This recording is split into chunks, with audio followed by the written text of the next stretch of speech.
राष्ट्रवादी काँग्रेसचे आमदार रोहित पवार यांनी केंद्र सरकारवर जोरदार हल्लाबोल केला आहे। भारतीय संविधानाची गळचेपी ही भाजपच्या काळात होताना दिसते आहे, असं परखड विधान त्यांनी केलं आहे। देशात विरोधकांच्या आवाजावर निर्बंध, संस्थांवर दबाव आणि लोकशाही मूल्यांची गळचेपी होत असल्याचा आरोप त्यांनी केला।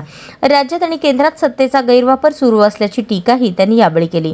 रोहित पवारांच्या या वक्तव्यामुळे राजकीय वर्तुळात खळबळ उडाली असून भाजपकडून याला काय उत्तर दिलं जातं याकडे सर्वांचं लक्ष लागलं आहे। हा विधिमंडळाचा पास आहे।